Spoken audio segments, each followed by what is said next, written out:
तो पिछले क्लास में हम लोग कौन सा थ्योरी देखते हैं? Valence electron pair and repulsion theory. कौन सा थ्योरी डिस्कस किए थे?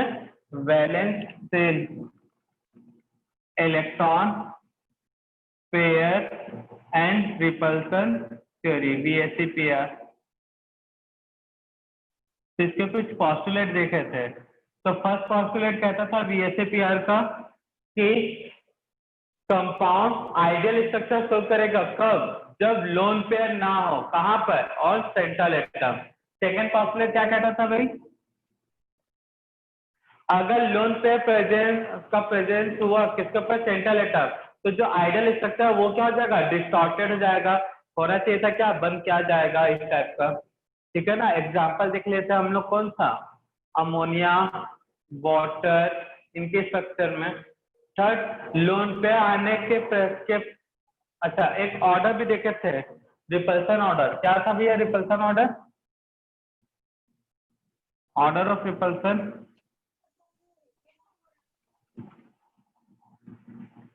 इंपॉर्टेंट है। लोन पेयर में ज्यादा, then lone pair bond pair में कम, और बॉन्ड पेयर में और भी कम। और स्टेबिलिटी, जितना ज्यादा रिपल्सन उतना कम स्टेबिलिटी। इस बात क्या रखना, जितना ज्यादा रिपल्सन उतना कम ज्यादा क्या होगा? स्टेबिलिटी। तो उसका भी एक ऑर्डर था। क्या ऑर्डर था भाई? Order of stability. उसका अपोजिट। बॉन्ड पेयर ज्यादा, लोन पेयर कम, और लोन पेयर सबसे कम। ठीक है ना। इसका जो नेक्स्ट पॉइंट बना था उसी का एक कंक्लूजन करके टेबल नोट करना था। बताया गया था लोन पेयर जितना ज्यादा बढ़ते जाएगा स्ट्रक्चर में उतनी क्या ज्यादा आएगा? डिस्टॉर्शन। तो उसी को हम लोग समझते हैं टेबुलर फॉर्म में। ठीक है, पहले टेबल नोट कर लो, उसमें फिर स्ट्रक्चर को हम लोग एक्सप्लेन कर देंगे। इसको पूरे को रब कर रहा हूँ। ठीक है ना। एक टेबल आएगा और तुम लोग कॉपी का दो साइड यूज कर लोगे। मतलब न्यू पेज से स्टार्ट करना, जहाँ पे इधर का भी यूज कर सकोगे इधर भी यूज कर सको, तो टेबल ज्यादा बड़ा यूज होगा। ठीक है ना। नहीं तो कॉपी को वर्टिकल कर लो, हॉरिजॉन्टल की जगह। सॉरी, वर्टिकल उसको हॉरिजॉन्टल यूज करो कॉपी को, नहीं तो राइट और लेफ्ट दोनों साइड का पेज यूज करो। एक पेज में नहीं आने वाला ये टेबल। तो फर्स्ट कॉलम रहेगा उसमें सीरियल नंबर का। टेबल में फर्स्ट कॉलम रहेगा सीरियल नंबर का। सेकेंड कॉलम हाइब्रिडाइजेशन का।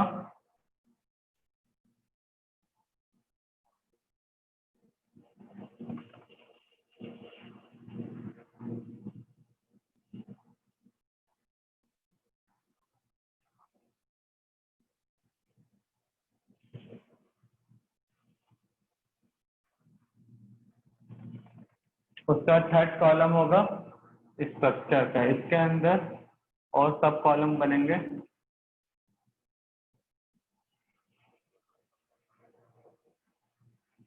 हमने बोला जैसे जैसे लोन पेयर बढ़ते जाएगा स्ट्रक्चर क्या होगा? Distorted with zero lone pair. Zero lone pair, इसको हम लोग बोलते हैं आइडियल स्ट्रक्चर, जो बीबीटी बताता है।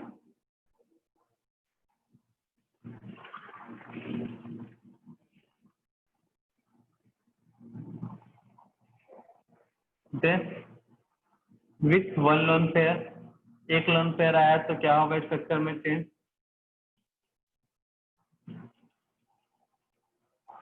ये कॉलम स्टार्टिंग का फर्स्ट सेकंड का कॉलम का साइज छोटा रखना, लेकिन zero lone pair, one lone pair, two lone pair, three lone pair, इन कॉलम के साइज को बड़ा रखोगे क्योंकि स्ट्रक्चर बनाने हैं उसमें।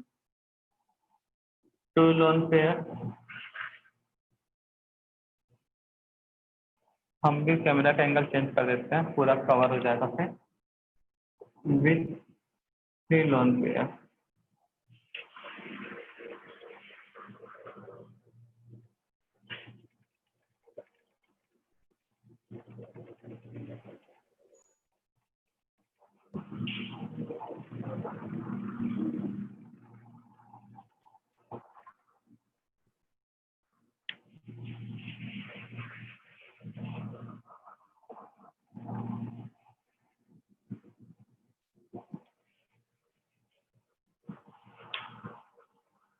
तो फर्स्ट में हाइब्रिडेशन कौन सा था भैया?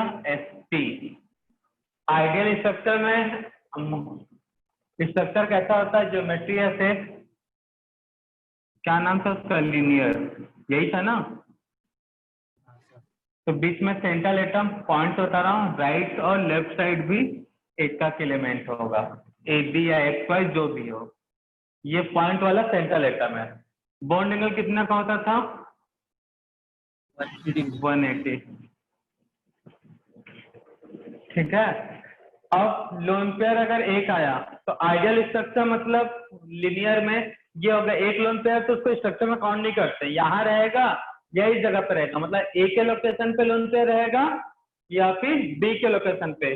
तो ए के लोकेशन से लोन पेयर हटा दूं तो स्ट्रक्चर कैसा दिखेगा? अब भी लीनियर। बी की जगह से हटा दो तो भी स्ट्रक्चर कैसा दिखेगा? लीनियर। ठीक है ना? और दो लोन पेयर का कंडीशन बनेगा ही नहीं, तो यहाँ पे स्ट्रक्चर में कोई फर्क नहीं पड़ता। ठीक है ना? यहाँ भी स्ट्रक्चर कैसा रहेगा? फर्स्ट लोन पेयर और सेकेंड लोन पेयर से स्ट्रक्चर में कोई फर्क नहीं पड़ता।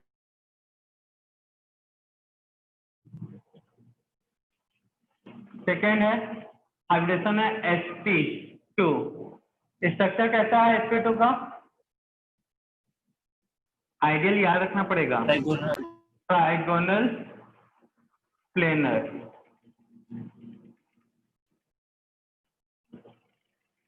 ठीक है, ये कॉलम को ना करता।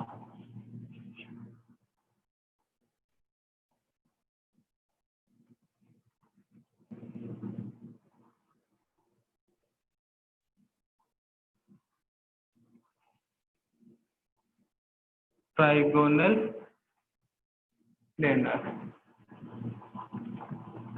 स्ट्रक्चर कैसा होता है ट्राइगोनल प्लेनर में? पूरे एक बार नोट कर लेता ना कौन सा स्ट्रक्चर बनाया है ट्राइगोनल प्लेनर। एक लोन पर आएगा तो बी या फिर बेंड से लीनियर, और लीनियर के बाद कोई इफेक्ट नहीं पड़ता। तो ट्राइगोनल एक ट्रायंगुलर टाइप का शेप बनेगा, बीच में सेंट्रल एटम होगा इस तरह से। ठीक है ना? बॉन्ड एंगल कितने का होता है बताओ? एक सर्कल 360 का होता है और सभी बॉन्ड एंगल सेम है, मतलब बॉन्ड एंगल कितना होगा? 120। थोड़ा सा ट्रायंगुलर दिखाने के लिए हम लोग इसको इस तरह से लाइन पर मतलब मिला देते हैं।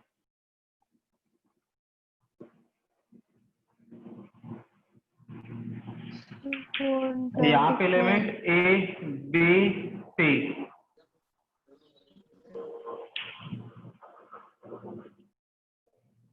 तो बॉन्ड एंगल 120। अब देखो यहाँ पे इस तरह का स्ट्रक्चर है ट्राइगोनल प्लेनर।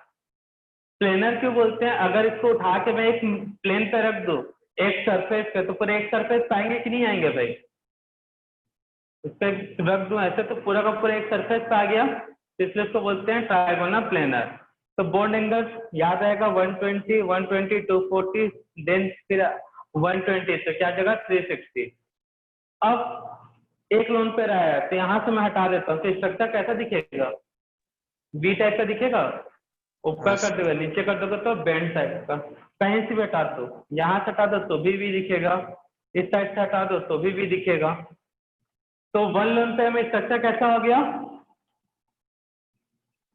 बीच में सेंटर एकदम बी और बेंड टाइप का। ठीक है, और उसके बाद स्ट्रक्चर कैसा हो जाएगा? एक लोन पेयर और एक लोन पेयर हटा दो तो स्ट्रक्चर कैसा हो गया भाई? लीनियर। इसलिए वहां पे लिखा है, तो बीच में सेंट्रल एटम और इधर कोई ए या बी जो भी हो।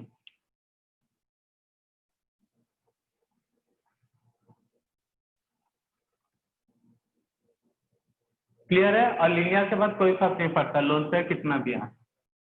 तो ये हो गया थर्ड। सर वंश बाहर है। हाँ बेटा। थर्ड है sp3। sp3 में स्ट्रक्चर होता है टेट्राहेड्रल। sp3 में स्ट्रक्चर कैसा होता है? टेट्राहेड्रल, या इसको शॉर्ट में बोलते हैं टीडी।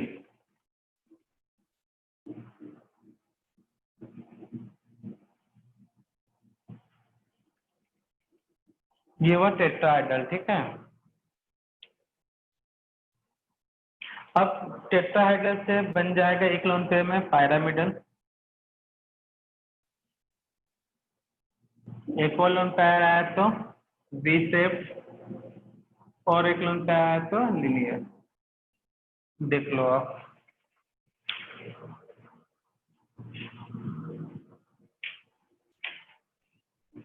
कुछ इस टाइप का स्ट्रक्चर होता है टेट्राहेड्रल, दिख रहा है ना? ये टेट्राहेड्रल स्ट्रक्चर है। क्योंकि कितने फेस होंगे? अगर इसको मैं यहाँ पे ऐसा प्लेस कर दूं बोर्ड के ऊपर, तो एक फेस इधर से आएगा, सेकेंड फेस, और यहाँ पे 3 फेस, और ये पूरा नीचे एक फेस। तो 4 फेस होने के कारण से मैं क्या बोलूंगा? टेट्राहेड्रल। अब इसका स्ट्रक्चर देखो, यहाँ से अगर मैं एक लोन पेयर आया, मतलब ये बॉन्ड नहीं बनेगा। लोन पेयर का टाइम बॉन्ड बनता है क्या? नहीं। तो लोन पेयर था, तो लोन पेयर में ऊपर वाला को हटा दिया। अब इसको मैं इस तरह से रखूं तो ये स्ट्रक्चर कैसा दिखेगा बताओ? पिरामिड। पिरामिड टाइप का होगा। अगर इधर से वॉल लगा दे, इधर से इधर, बीच में मम्मी भी होगा, दिख रहा है? नहीं सर, सिर्फ तो पिरामिड दिख रहा है। अरे है ना, मम्मी दिखता थोड़ी, भूत है ना, भूत दिखाई नहीं देते। तो पिरामिडल टाइप का होगा, ठीक है। अब बोलोगे सर ऊपर से हटाया ना इसलिए पिरामिडल दिख रहा है। यहाँ से भी हटाओगे तो भी पिरामिडल दिखेगा कि नहीं दिखेगा? पिरामिड बनेगा भाई। कहीं से भी हटाओ, क्योंकि सभी स्ट्रक्चर सेम है। अब भी तो पकड़े इस तरह से, अभी भी पिरामिड टाइप का बनेगा। मतलब कहीं से भी हटाओ, स्ट्रक्चर कैसा दिखेगा भाई आपको? पिरामिडल। तो जब इसका प्रैक्टिस करोगे तो देख लो कैसे हमने पेन को होल्ड करके रखा है, मार्कर को, उससे से प्रैक्टिस भी करना है आपको। तो पिरामिडल ये है, एक लोन पेयर आया तो पिरामिडल हो गया। तो पिरामिडल में स्ट्रक्चर कैसे बनेगा भाई? इस तरह से। एक और लोन पेयर आया तो भाई 2 लोन पेयर, पहले लोन पेयर से हटा दिए हैं और दूसरे लोन पेयर से हटा दिए, तो कैसा दिखेगा स्ट्रक्चर? बी दिखेगा। ये है एक लोन पेयर और एक लोन पेयर हटा दिया, तो स्ट्रक्चर कैसा दिखेगा? वी शेप और बेंड, जो अच्छा लगे। बी को ही बेंड शेप बोलते हैं, ठीक है ना।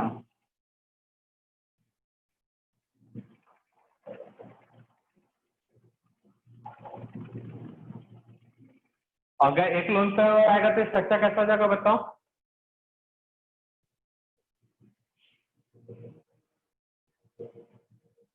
क्या बोलो। सर?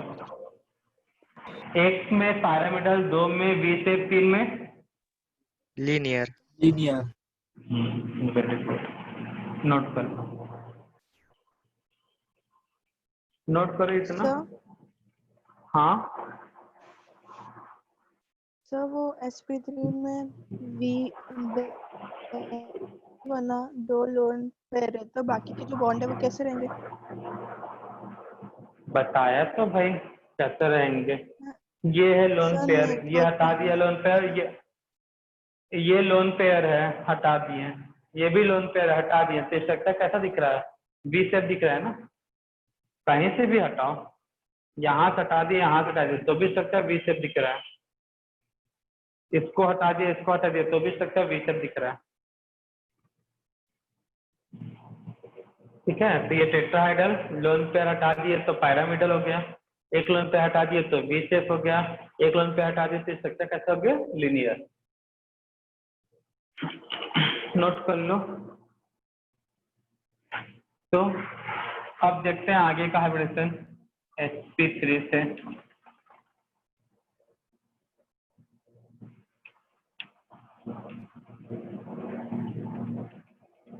Four sp3d।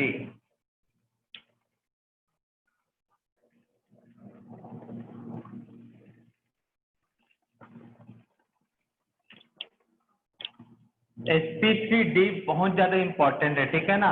इससे इस हाइब्रिडाइजेशन के क्वेश्चन बहुत आते हैं। sp3d जो हाइब्रिडेशन है उसके लोन पेयर वाले 1 2 3 तीनों केस बहुत ज्यादा इंपॉर्टेंट है, तो बिल्कुल ध्यान देकर सुनोगे। और अलग से मैं इसका एक कंपाउंड एग्जांपल वाला अलग से उसके बारे में 2-4 बातें भी नोट करवाने वाला हूँ। तो sp3d स्ट्रक्चर होगा पेंटागोनल, सॉरी पेंटागोनल बोल दिए, trigonal bipyramidal, trigonal bipyramidal. तो पहले एक ट्राइगोनल बना लेते हैं, बीच में सेंट्रल एटम होगा, उस सेंट्रल एटम से ट्राइंगुलर शेप में अटैच्ड होंगे ABC XYZ जो भी। तो इसलिए आप बॉन्ड एंगल कितना हो जाएगा 120, एक पहला बॉन्ड एंगल।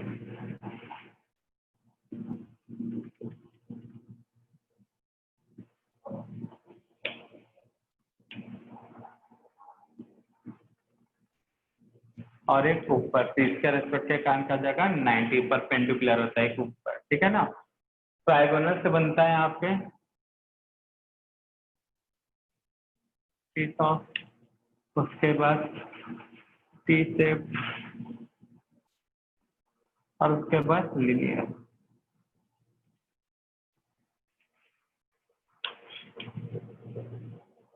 तो देखो इसका स्ट्रक्चर,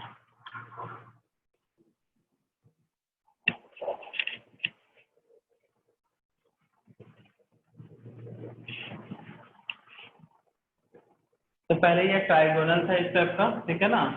तो इसमें बॉन्ड एंगल 120, बॉन्ड एंगल कितना आया 120, और एक ये परपेंडिकुलर है तो बॉन्ड एंगल कितना आएगा 90, आएगा कि नहीं आएगा भाई। तो बॉन्ड एंगल क्लियर है, बॉन्ड एंगल क्लियर है कि नहीं। हाँ सर। अब ऊपर में आते ये बाई पैरामिडल, इधर से पूरा कवर कर दो, वॉल लगा दो इधर से इधर से, तो पहला पिरामिड और ऊपर से लगेगा तो दूसरा पिरामिड, तो पैरामिडल हो गया। अब स्ट्रक्चर देखो यहाँ पे लोन पेयर आया, लोन पेयर आया तो अगर तुम लोन पेयर को ऊपर से हटा, ध्यान देना बिल्कुल, लोन पेयर को अगर मैं ऊपर से हटाऊं तो स्ट्रक्चर कैसा बनता है,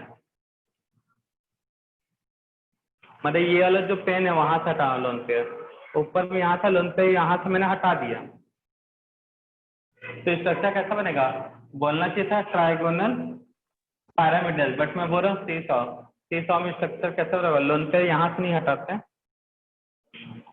लोन पेयर में यहाँ से हटा देना, ठीक है ना। ये मार्का वाले 120 एंगल से, ये 90 एंगल बोलूंगा, जो पेन दिख रहा है ये 90 एंगल वाला है, और इस मार्का को बोलूंगा 120। तो लोन पेयर पर रखा जाता है इसमें 120 पे, तो 120 से अगर लोन पेयर हटा दूंगा तो स्ट्रक्चर कैसा दिखेगा, सीसॉ टाइप का है यहाँ पे स्ट्रक्चर, पार्क में झूला होता ना सीसॉ वाला। हाँ सर। इधर तुम्हारा फ्रेंड, इधर तुम, याद आ रहा है कुछ, उसी टाइप का होता है ना। पेन को होल्ड करने में हालत खराब हो जाता है भाई, बताते नहीं।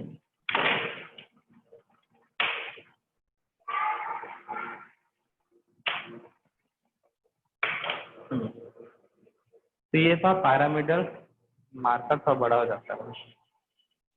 तो ये था ट्राइगोनल, मोनोपैरामिडल और ऊपर से पैरामिडल।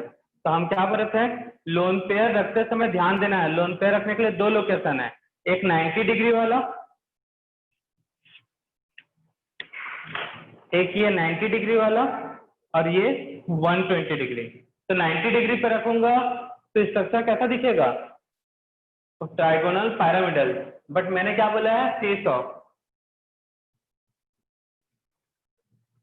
तो सीसॉ में क्या करूंगा, बॉन्ड एंगल में कहाँ रखूंगा 120, तो 120 से अगर मैं ऐसा रखा तो स्ट्रक्चर सीसॉ टाइप का दिखेगा, पार्क में जो झूला होता है सीसॉ टाइप का दिख रहा है कि नहीं दिख रहा है। हाँ सर। तो स्ट्रक्चर कैसा हो जाएगा यहाँ पे सीसॉ।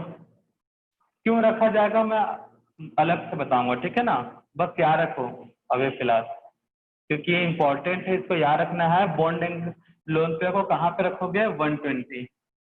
अब ये बताएंगे यहाँ पे एक बॉन्ड और एक बॉन्ड ऐसे,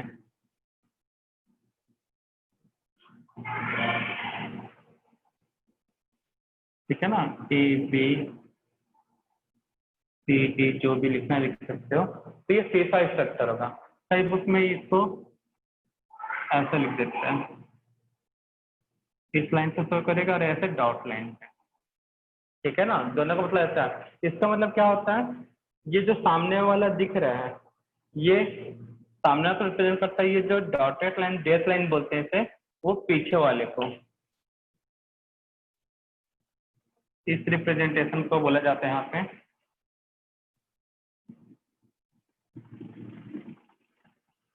बेस लाइन। ऑर्गेनिक केमिस्ट्री में इसका यूज होता है ये ज्यादा, बेस लाइन, ठीक है ना। तो ये बताता है अबव द प्लेन, मतलब ये सामने की ओर होगा और ये लाइन पीछे की ओर होगा। तो 3D प्रोजेक्शन पे यूज करता है। तो ये ब्लैक वाले पेन के लिए ये डॉटेड लाइन और ये सामने वाले पेन के लिए ये वाला लाइन। तो C5 स्ट्रक्चर क्लियर हुआ, C5 स्ट्रक्चर क्लियर हुआ कि नहीं हुआ भाई?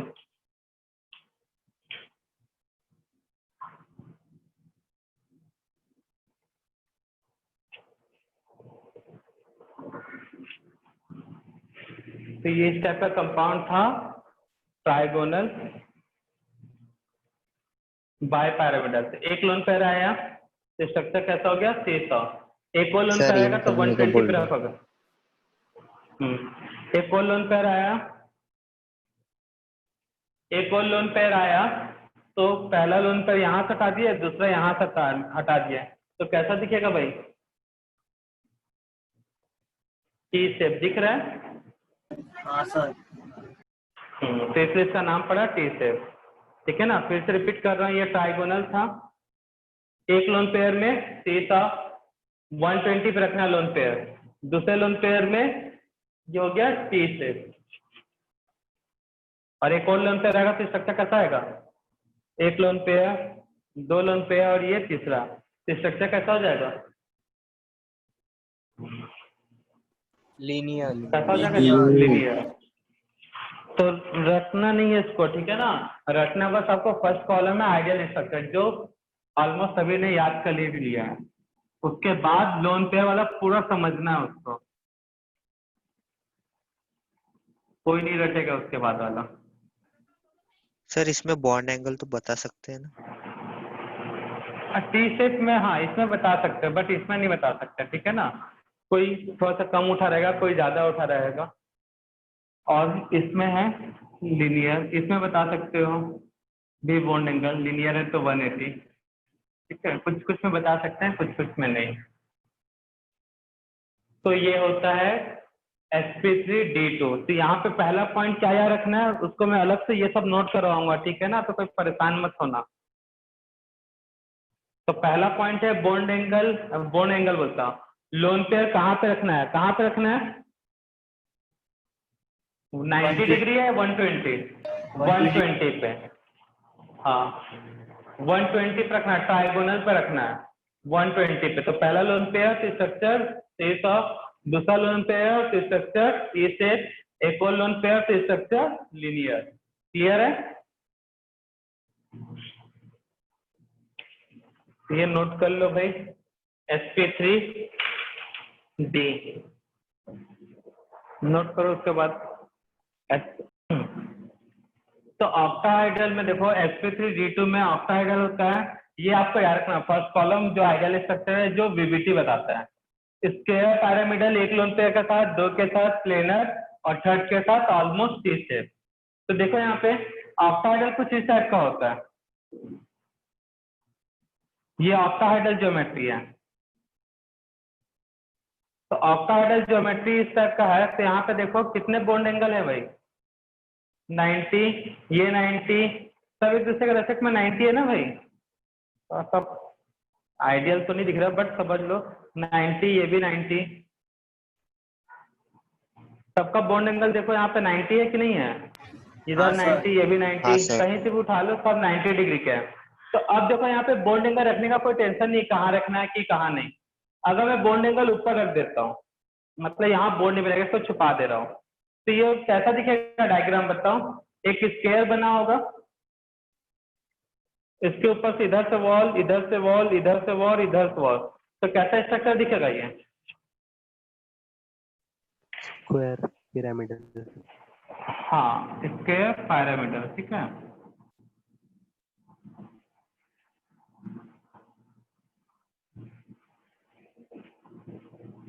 एक स्क्वायर बन गया और ऊपर में एक बीच में सेंटर एटम है, ये इस तरह से, इसको क्या बोलते हैं? Square pyramidal. थोड़ा सा 3D बनाने का ट्राई तो कर रहे हैं, देखो 3D अप्रोच दिखता है कि नहीं दिखता। उतने बड़े पेंटर तो है नहीं।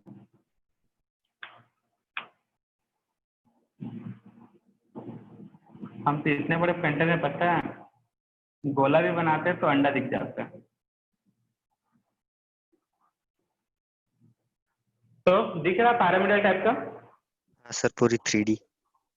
अरे वाह, गजब, ठीक है। हाँ मतलब सर। इसको बोलते हैं पिरामिडल टाइप का, ठीक है ना। अब देखो मैंने एक लोन पेयर रखा तो स्क्वायर पिरामिडल बन गया। अब ये लोन पेयर, आने वाला लोन पेयर कहाँ होगा? इन कॉर्नर पे लूंगा कि ये ऊपर वाले पे लूंगा? ऊपर और वाले। क्यों? ऊपर वाले। करेक्ट लोकेशन है ऊपर वाला, क्यों बताओ? सेकेंड या थर्ड पॉइंट रिपल्सन वाले से ये आंसर इसका है। पॉस्टुलेट में जो रिपल्सन है ना, उसी से है। सर 90 डिग्री वाला जो क्योंकि देखो रिपल्सन। देखो बहुत बढ़िया, यही आंसर है। यहाँ पे लोन पेयर है, एक लोन पेयर यहाँ, तो दोनों के बीच का लोन पेयर का डिस्टेंस कितना हो जाएगा? लोन पेयर से लोन पेयर 180 का। तो ऐसा बोला जाता है अगर बॉन्ड एंगल 90 से ज्यादा हो गया, 90 से ज्यादा हो रहा है, तो लोन पेयर का मतलब रिपल्सन जो है लोन पेयर में कम होगा। और ये 180 होगा तो भैया मतलब वो खत्म नहीं है रिपल्सन। तो कोई भी कंपाउंड अपने आप को रिपल्सन में नहीं लाना चाहेगा, क्योंकि जितना ज्यादा रिपल्सन उतना लीस्ट स्टेबिलिटी। तो एक लोन पेयर नीचे है तो आने वाला लोन पेयर ऊपर रहेगा। तो अब दोनों को मैं छुपा दूं तो स्ट्रक्चर कैसा दिखेगा? Square planar. इसको हटा दूंगा तो स्ट्रक्चर कैसा दिखेगा? पिरामिडल रहे ही नहीं भाई, तो क्या आ जाएगा? Square planar.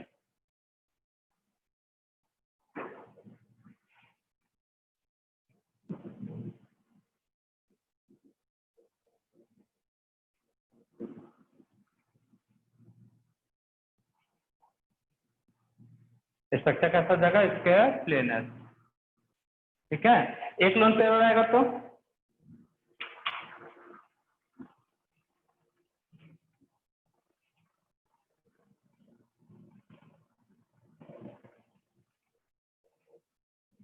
तो ये था ना भाई आपका हाइड्रल।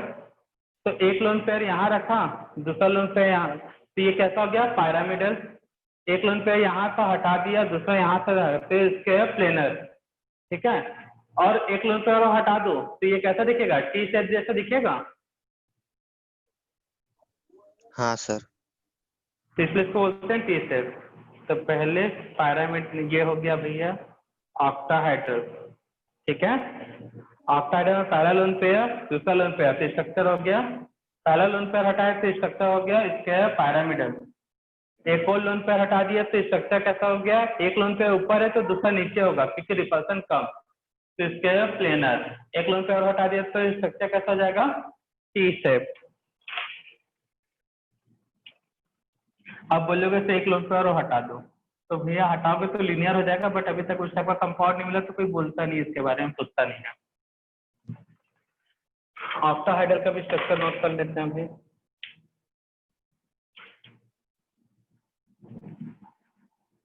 इसलिए बोला था थोड़ा सा कॉपी का दोनों साइड का पेज यूज कर लेना, क्योंकि बहुत बड़ा टेबल बनने वाला है, इसलिए कल इसको स्टार्ट ही किए थे।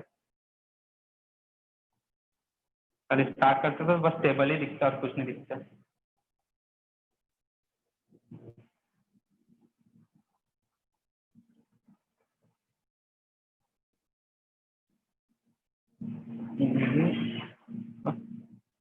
तो ऑक्टाहेड्रल को ऑक्टाहेड्रल बोलने के पीछे का लॉजिक क्लियर है सभी को? सर 8 फेसेस होते हैं इसलिए ऑक्टाहेड्रल।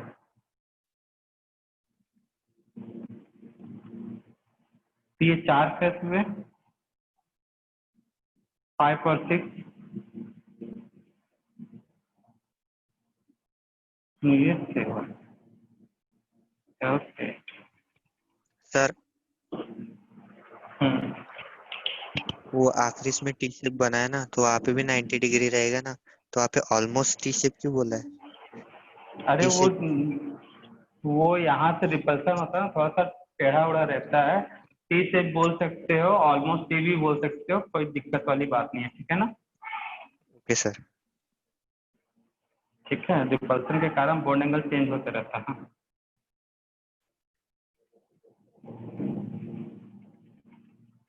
तो ऑक्टाहेड्रल दिख रहा है 3D में? दिख तो रहा है, नोट कर लो भाई। फोर्थ वाला रफ का रफ, फोर्थ वाला सबका नोट हो चुका है ना? तब तक जिनका नहीं हुआ वो नीचे नोट कर ले।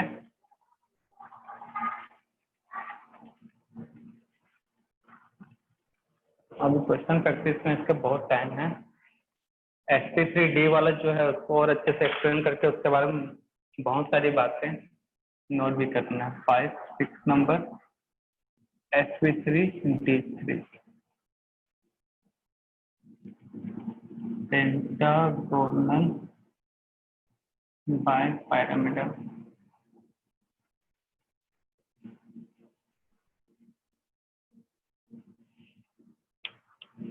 तब इसके लिए कोई डायग्राम वगैरह तो है, मतलब और सब पेन भी कम पड़ जाएगा हमारे पास। अब समझ ही गए होगे 3D में कैसे बनाना है इसको। सेंट्रल एटम पहले पेंटागोनल बनाना है।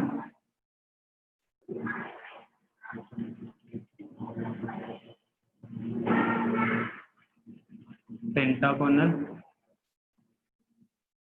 तो बॉन्ड एंगल हो जाएगा 72 और एक हो जाएगा पिरामिडल के कारण नीचे एक पिरामिड और एक ऊपर 90। तो बॉन्ड एंगल है यहाँ पे 72 डिग्री एंड 90 डिग्री।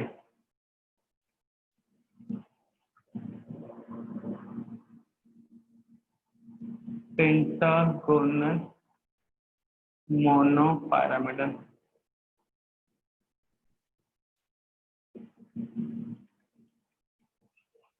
तो लोन पेयर रिपल्सन कम हो इसलिए ऊपर या नीचे रखा जाएगा इसमें।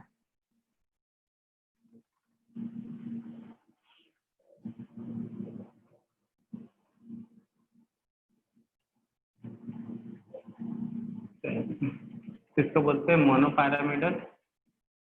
और नेक्स्ट में pentagonal planar.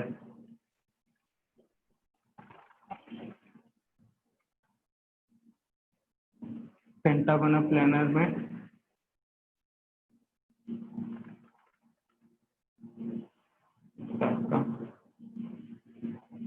Pentagonal mono pyramidal को ऑलमोस्ट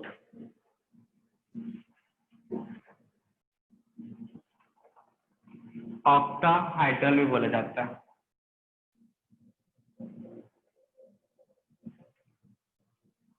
अभी तक इसका कंपाउंड है नहीं, लेकिन डिस्टॉर्टेड टेट्राहाइड्रल यहाँ पे बोला जाता है इसका।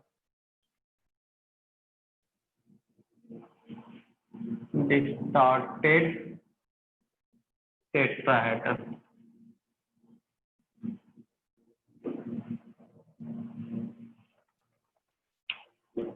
तो नोट कर ले इसको। ये हो जाएगा कंप्लीट। तो SP3D3 में पेंटागोनल एक पिरामिड ऊपर और एक पीछे की ओर। फिर एक को हटा दोगे तो मोनो पिरामिडल, एक और हट गया तो प्लेनर, एक और हट जाएगा तो 4 बॉन्ड यहाँ पे जो रहता है वो एक्चुअल में टेट्राहाइड्रल मैंने बनाया, बट टेट्राहाइड्रल नहीं होता, डिस्टॉर्टेड टेट्राहाइड्रल टाइप का होता है। सर ये सिर्फ सब बातें सोचा हुआ है रखना ना है। वो? हाँ सोचा हुआ है ये। अभी sp3d3 और sp3d के बारे में बहुत सारी बातें नोट करना है, ठीक है ना, जो नेक्स्ट क्लास में करवाएंगे। आज की सेवा यहीं पे करते हैं समाप्त, ठीक है, जल्दी से नोट